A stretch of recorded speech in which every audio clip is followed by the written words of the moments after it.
عورت کی منزلت گھٹائی نہیں ہے بلکہ بڑھائی. آپ مجھ سے دلیل مانگیں گے، میں دلیل دے رہا ہوں. خدا نے ہر اس چیز کو پردے میں رکھا جو لائق احترام تھی، محترم تھی. اس بات کو خاموشی سے نہ سنیے گا.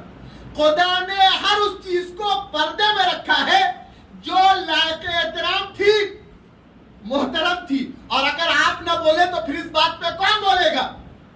خدا نے ہر اس چیز کو پردے میں رکھا ہے جو لائق احترام تھی، لائق تعظیم تھی، محترم تھی. میں دلیل دوں. کعبہ لائق احترام، محترم، پردے میں. قرآن لائق احترام، محترم، جزدان میں. امام لائق احترام، محترم، پردہ غیبت میں. میں نے پہلے ہی کہا تھا کہ اگر اس بات پہ بھی آپ نہ بولے تو کون بولے گا؟ ہمارے یہاں ہر وہ چیز لائق احترام ہوتی ہے، محترم ہوتی ہے کہ جو پردے میں رہے. عورت لائق احترام، محترم، پردے میں. میں نے ایک لفظ کہہ دیا اور مجھے پتا ہے کہ مردوں کے درمیان پڑھ رہا ہوں تو ان کی پیشانی پر بل بھی آنا چاہیے کہ مولانا نے یہ کیسے کہہ دیا کہ عورت لائق احترام ہے، محترم ہے. جی، عورت لائق احترام ہے، محترم ہے، لائق تعظیم ہے، لیکن شرط یہ ہے کہ جب وہ حیا کا مجسمہ ہو. عورت لائق احترام ہے، محترم ہے، لیکن تب جب وہ حیا کا مجسمہ ہو، اس کی آنکھوں میں شرم پائی جاتی ہو. میں دلیل دوں کہ عورت کیوں لائق احترام اور محترم ہے. عورت لائق احترام ہے، محترم ہے جب وہ حیا کا مجسمہ ہو، اس کی آنکھوں میں شرم پائی جاتی ہو. آپ کہیں گے وہ کیسے؟ جی بالکل، تاریخ اٹھا کر پڑھیے. عورت لائق احترام، عورت جب تک حیا کا مجسمہ ہوتی ہے، اس کی آنکھوں میں شرم پائی جاتی ہے، تو اس کی آمد پر سرکار انبیاء کھڑے ہو کر اس کی تعظیم کرتے ہیں.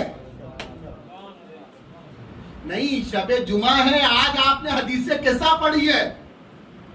عورت اگر حیا کا مجسمہ ہے، اس کی آنکھوں میں شرم پائی جاتی ہے، تو اس کی آمد پر سرکار انبیاء کھڑے ہو کر اس کی تعظیم کرتے ہیں. لیکن یہی عورت اگر بے حیا ہو کر میدان میں آ جائے تو اس پر سر منبر لعنت ہوا کرتی ہے. صلوات پڑھے محمد والے محمد پہ.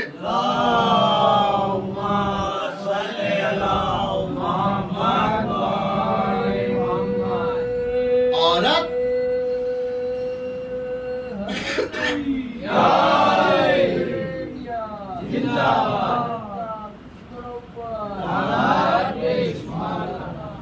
دیکھیے، عورت کے پردے کی بات چل رہی تھی تو نعرہ بھی لگ گیا ماشاءاللہ. اس لیے کہ ابھی عورت کے لیے 7 میٹر کے پردے کی بات چل رہی تھی. اگر میں مرد کے لیے 7 گرام کی داڑھی کی بات کرتا تو شاید نعرہ نہیں لگتا. صلوات پڑھے محمد والے محمد پہ.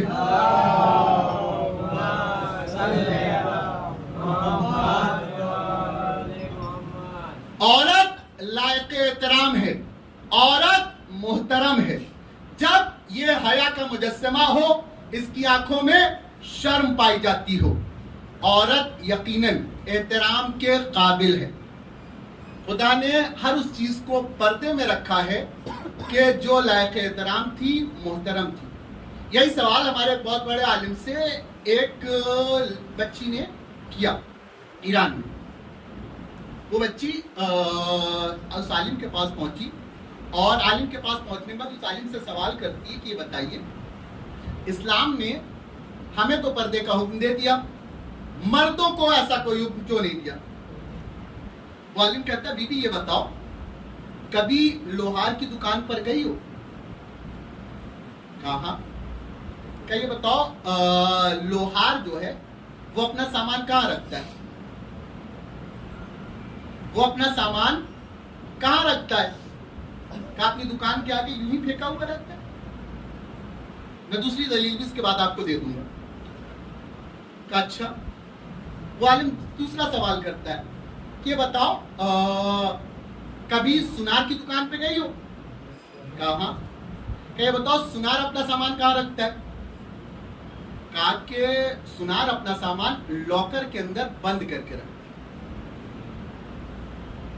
اس عالم نے کہا کہ اسلام کی نگاہ میں جو چیز لوہے کی مانند تھی خدا نے اسے یوں ہی چھوڑ دیا، لیکن اسلام کی نگاہ میں لڑکی جو ہے وہ قیمتی جواہرات کے مانند تھی، اس لیے خدا نے اسے پردے کا حکم دیا۔ نہیں، میں دوسری مثال دے دوں، آپ سب تشریف فرما ہے، صاحب عقل ہیں، آپ مجھے بتائیں اگر آپ کے گھر میں کوڑا ہو تو آپ کیا کریں گے؟ آپ کے گھر میں اگر کوڑا ہو تو کیا کریں گے؟ پھینک دیں گے؟ جی بالکل۔ کہاں پھینکیں گے؟ کہاں؟ گھر سے بہت دور لے جا کے پھینکیں گے۔ اب آپ مجھے بتائیں کہ جب آپ کوڑا پھینک رہے ہوں گے تو کیا اس کے پردے کا اہتمام کریں گے؟ کیا اس کے پردے کا اہتمام کریں گے؟ کہ مولانا کہیں سے پڑے ہوئے ہو، عقل ہے یا نہیں ہے؟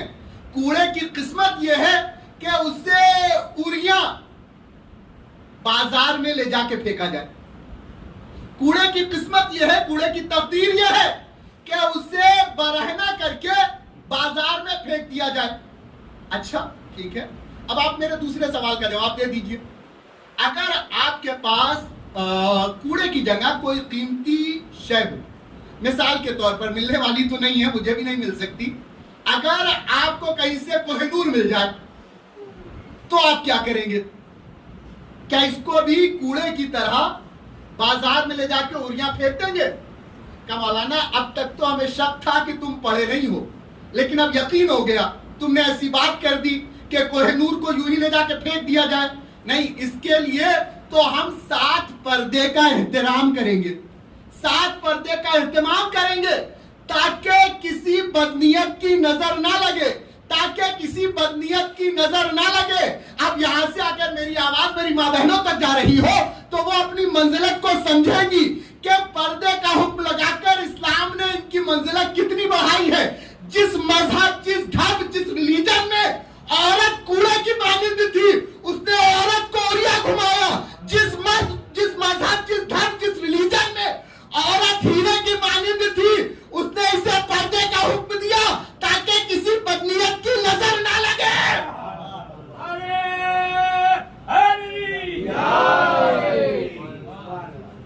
جس مذہب، جس دھرم، جس ریلیجن میں عورت کوڑے کی مانند تھی، اس مذہب کو کوئی فرق نہیں پڑتا کہ عورت کیسے بازار میں آ رہی ہے، لیکن جس مذہب، جس دھرم، جس ریلیجن میں عورت ہیرے کی مانند تھی، اس نے اسے پردے کا حکم دیا تاکہ کوئی بدنیت اس تک پہنچ نہ سکے۔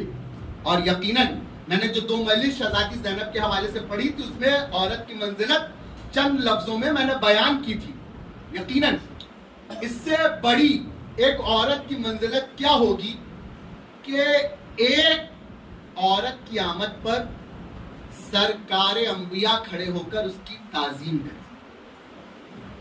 سرکار انبیاء کھڑے ہو کر اس کی تعظیم کرے، اور صرف سرکار انبیاء تعظیم نہ کرے بلکہ جس کی خدمت کے لیے خدا فرشتوں کو زمین پر بھیج دے۔ 2-3 باتیں اور پھر انشاءاللہ مجلس تمام۔ آپ نے حدیث قصہ پڑھی، اس لیے میں چاہتا ہوں کہ تھوڑی سی فضیلت آج شہزادی زہرا کی بیان ہو جائے۔ شہزادی زہرا کے لیے خدا نے اپنے قانون بدلے، خدا نے اپنے قانون بدلے ہیں۔ خدا نے عربی کا ایک قانون ہے، قبلہ بھی اس کی تصدیق کریں گے اور آپ بھی۔ عربی کا قانون یہ ہے کہ اگر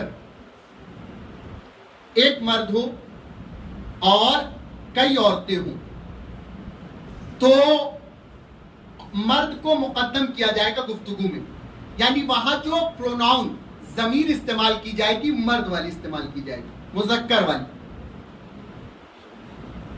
والی۔ اور اگر اب بھی آپ نہیں پہنچے ہیں تو جو حضرات نکاح پڑھتے ہیں ان سے کبھی پوچھئے گا، ایران کے ایک بہت بڑے عالم ہیں، انہوں نے بھی یہ کہا کہ جو جیسے موکلتی و موکلکا، تو وہ یہ کہتے ہیں کہ پہلے جو ہے مرد والی ضمیر کو مقدم کیا جائے. یہ عربی کا قانون ہے.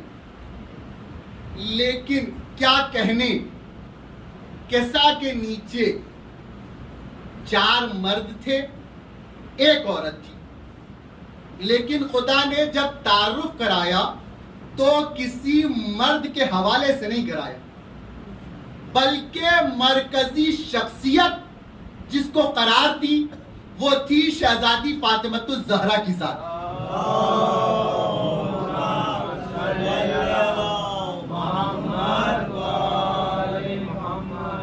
نہیں، میں اور آسان کر دوں. بزرگ یہاں تشریف فرما ہے، مجھے یہاں کا تو نہیں پتا، آج سے 25-30 سال پہلے، پھر اس بات کی تصدیق کریں گے پھر سے، آج سے 25 سال پہلے جب شہزادی کی ولادت پر اشتہار چھپا کرتے تھے محفلوں کے، تو اس میں ایک لفظ استعمال ہوتا تھا شہزادی فاطمۃ الزہرا سلام اللہ علیہا کے لیے، مرکز دائرہ عصمت. مرکز دائرہ عصمت. عصمت آپ سب جانتے ہیں، معصوم ہونا. دائرہ یعنی سرکل. مرکز کسے کہتے ہیں؟ مرکز دائرہ عصمت، اس لفظ کو ذہن میں رکھیے گا. دائرہ یعنی سرکل، عصمت یعنی معصوم ہونا، یعنی معصوم ہونے کا دائرہ. مرکز کسے کہتے ہیں؟ جن لوگوں نے، جو بچے اسکول میں پڑھتے ہوں گے وہ جانتے ہوں گے کہ جب کوئی سرکل بنانا ہو تو سرکل بنانے کے لیے جو پرکار ہوتا ہے اس میں ایک سرکل کے بیچ میں ایک گول نقطہ ہوتا ہے، ڈاٹ ہوتا ہے. سرکل آپ چاہے جتنا بڑا بنا دیں لیکن وہ نقطہ اپنی جگہ ہی رہے گا، اور اسی نقطے کے سبب پورا سرکل بنے گا. پورا دائرہ جو بنے گا اسی نقطے کی وجہ سے بنے گا. شہزادی کا لقب کیا؟ مرکز دائرہ عصمت. مرکز دائرہ عصمت، معصوم ہونے کا دائرہ. اب آپ معصوم کسی کو بھی ثابت کریں لیکن اس کا مرکز جو ہوگا وہ شہزادی فاطمۃ الزہرا کی ذات ہوگی. وہ شہزادی فاطمۃ الزہرا کی ذات ہوگی. یہ اس ہستی کا نام ہے کہ جس کے لیے خدا نے اپنے قانون بدلے. عید کا 1 روز پہلے، آپ بالکل سنتے رہتے، مجھے واقعہ نہیں سنانا، مجھے 2-3 نتیجے دینے اس واقعے سے. عید سے 1 روز پہلے حسنین جب مدینے کی گلیوں میں نکلے تو دیکھا ہر بچہ نیا لباس لے کے جا رہا ہے. حسنین گھر واپس آئے اور واپس آ کر کہتے ہیں اماں کل مدینے کا ہر بچہ نیا لباس پہنے گا. اماں ہمارے لباس کہاں ہے؟ شہزادی کہتی ہیں کہ تمہارے لباس درزی کے پاس ہے. نئی بات نہیں کر رہا ہوں، یہ سب آپ سنے ہوئے. یہ وہ شہزادی کہہ رہی ہے کہ جس کے صدیقہ ہونے کی ضمانت قرآن نے لی ہے. صدیقہ ہونے کی ضمانت مسلمان نے نہیں. مسلمانوں کا صدیق اور صدیقہ ہونا الگ ہے. قرآن والے صدیق اور صدیقہ ہونا الگ ہے. شہزادی سے سوال کیجئے، شہزادی آپ نے لباس تو بھیجا نہیں، آپ ہیں قرآن کی صدیقہ، آپ جھوٹ بول نہیں سکتی، اور جب آپ نے لباس دیا نہیں تو آپ نے یہ کہا کیسے کہ تمہارے لباس درزی کے پاس ہے؟ کہا صبح ہونے دو، اگر صبح تک میرے در پر لباس نہ آیا تو یہ مان لینا کہ میں نے جھوٹ بولا، اور اگر لباس آ گیا تو یہ مان لینا کہ میں نے سچ بولا. اب ادھر شہزادی نے یہ کہا، ادھر خدا نے رضوان کو بلایا اور رضوان کو بلا کر کہا کل صبح تجھے فاطمہ کی دہلیز پر جانا ہے، اور تنہا نہیں جانا بلکہ لباس لے کے جانا ہے. اچھا، اور ذاکرین پڑھا کرتے ہیں، میں نے روایتوں میں نہیں دیکھا، کہ اب پوری رات رضوان پریشان کہ کیسے شہزادی کی دہلیز پر جائے گا. ادھر نماز صبح ادا ہوئی, دروازے پر دق الباب ہوا, آنے والا دق الباب کرتا ہے. شہزادی نے سوال کیا کون؟ آنے والا کہتا انا قیات الحسنین, میں حسنین کا درزی ہوں. میں نے رضوان کے دامن کو پکڑا اور دامن کو پکڑ کر کہا تجھے شرم نہیں آتی؟ صدیقہ کے دروازے پہ کھڑا ہو کے جھوٹ بول رہا, صدیقہ کے دروازے پہ کھڑا ہو کے جھوٹ بول رہا ہے. تو جنت کا رضوان ہے اور تو کہہ رہا ہے کہ انا قیات الحسنین, میں حسنین کا درزی ہوں. کہ دیکھو جھوٹ نہیں بول رہا, بلکہ آج تو مجھے معراج ہوئی ہے. آج نئی لفظ جو بچے نہیں سمجھ سکے میں ان کے لیے دوسرا لفظ بول دیتا ہوں, آج میرا پرموشن ہوا ہے, آج میرا پرموشن ہوا ہے. میں نے کہا رضوان جنت سے زمین پر آ گیا اور تو کہہ رہا تجھے معراج ہوئی ہے, تیرا پرموشن ہوا ہے. لوگ تو زمین سے عرش پر جانے کو اپنی معراج سمجھتے ہیں. کہا سنو, جب تک میں جنت میں درزی تھا امت والوں کا رضوان تھا. اب جس در پہ آیا ہوں وہ سرداروں کا در ہے, وہ سرداروں کا در ہے. اب آپ مجھے ایک بات اور بتا دیں, انشاءاللہ یہ آخری بات. شہزادی نے کہا لباس جنت آ گیا, لباس جنت آیا نا. اب لباس جنت آیا تو دو ہی بات ہو سکتی ہے, یہ کنفرم ہے نا کہ لباس آیا تھا.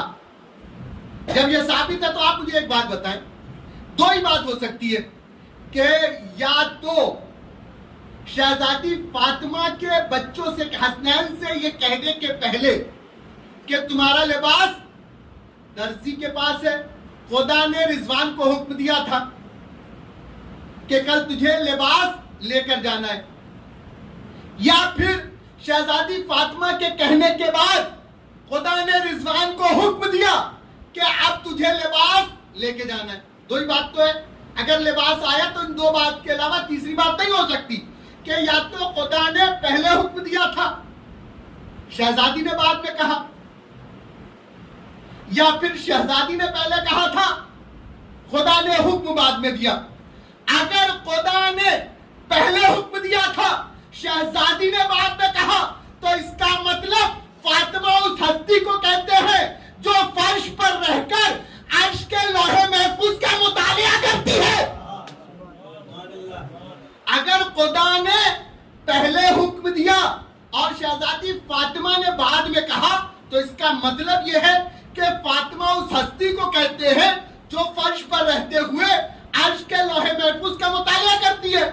اور اگر دوسری کنڈیشن کہ شہزادی فاطمہ نے پہلے کہا خدا نے بعد میں حکم دیا تو اس کا مطلب فاطمہ اس صدیقہ کا نام ہے کہ جو کہہ دیتی ہے وہ ہو جاتا ہے.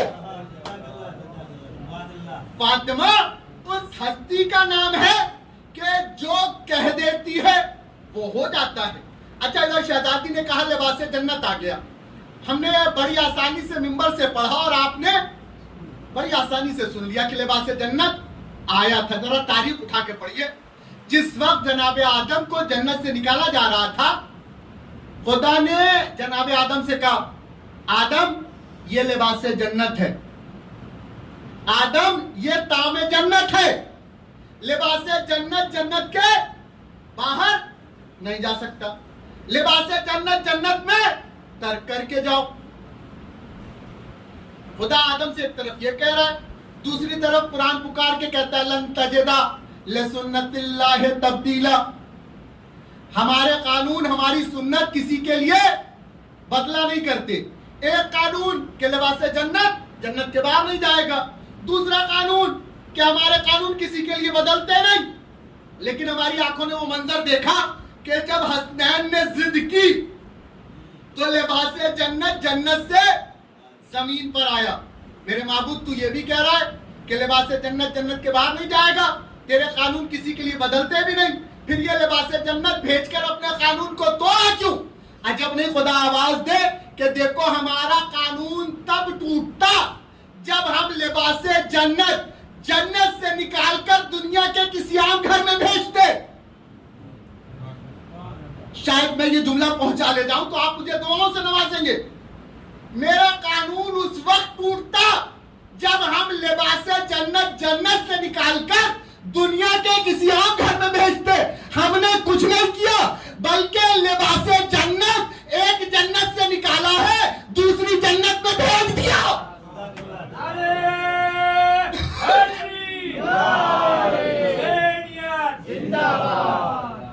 ہم نے کچھ نہیں کیا. میں اس سے آسان جملہ استعمال کروں, عجب نہیں خدا آواز دے کہ دیکھو ہم نے لباس جنت امتیوں کی جنت سے نکالا ہے, سرداروں کی جنت میں بھیجا ہے. ہم نے لباس جنت امتیوں کی جنت سے نکالا ہے اور سرداروں کی جنت میں بھیجا ہے. دیکھیے آج کل ایک بہت بری وبا چل چکی ہے اپنے میں کہ لوگوں کو ایک وقت میں 2 وقت کا کھانا ہضم ہو جاتا ہے. لوگوں کو ایک وقت میں 2 وقت کا کھانا, یہاں تک کہ اگر یہاں تک بھی کھایا ہو تو ہضم کر لیتے, لیکن اہل بیت کی فضیلت ہضم نہیں ہوتی. ادھر اہل بیت کی فضیلت پڑی گئی, کہاں سے یہ بات لے آئے؟ یہ میرے ساتھ بھی ہوا ہے. ابھی یہی میں نے جو جملہ پڑھا کہ خدا نے لباس جنت ایک جنت سے نکالا ہے دوسری جنت میں بھیجا. میں نے ایک جگہ جب اس بات کو پڑھا تو میرے بعد ایک بزرگ ذاکر کو پڑھنا تھا, میں ان کا نام نہیں لیتا, اور انہوں نے ممبر پر بیٹھتے ہی پہلے تو بہت ساری باتیں آتے انہوں نے کہا کہ جیسے آپ کے ممبر سے, اور میں مجلس پڑھ کے چونکہ مجھے نکلنا تھا, میری ٹرین کا وقت ہو گیا تھا, میں اپنے حجرے میں گیا, میں کھانا کھا رہا تھا, اتنی دیر میں نے ان کی اتنی باتیں سنی کہ ابھی جیسے آپ کے ممبر سے 2 جنت بنوائی گئی.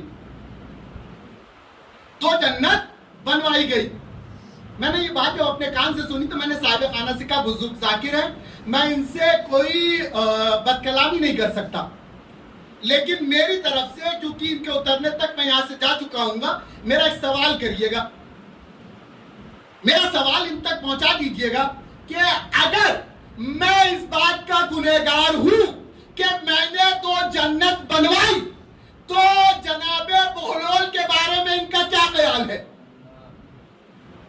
جناب بہلول کے بارے میں ان کا کیا خیال ہے؟ اس لیے کہ میں نے تو 2 جنت بنوائی, بہلول نے بنائی بھی اور بیچ بھی دی. بہلول نے بنائی بھی اور بیچ بھی دی. نہیں بات قرآن کی کروں, 2 جنت بنانا کوئی گناہ نہیں ہے.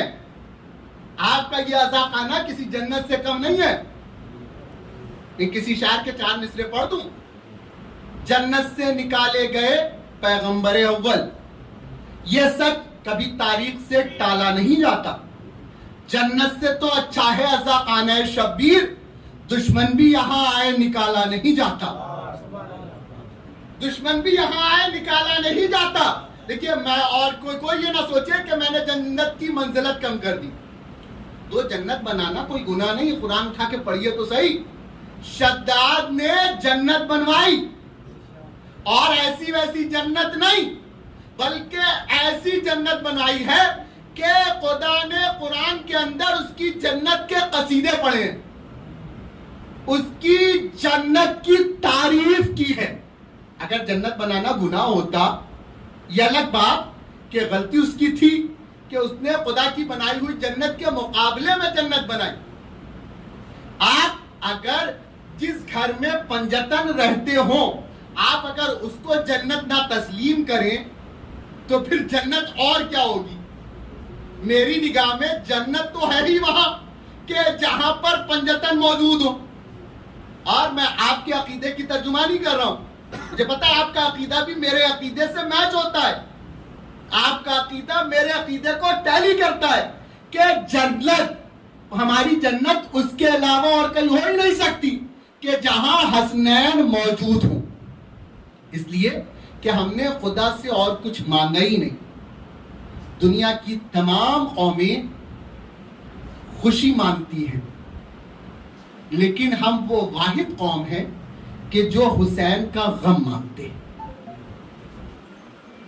دنیا کا ہر انسان خوش ہونا چاہتا ہے، لیکن ہم وہ لوگ ہیں کہ جو اہل بیت کے غم میں غمزدہ ہونا چاہتے ہیں۔ آپ مجھے بتائیں، کیا آپ کو عید کا اتنی شدت سے انتظار رہتا ہے کہ جتنا محرم کا انتظار ہو؟ کیا آپ کو دوسری خوشی کے دنوں کا اتنی شدت سے انتظار رہتا ہے کہ جتنا محرم کا انتظار ہو؟ کیوں؟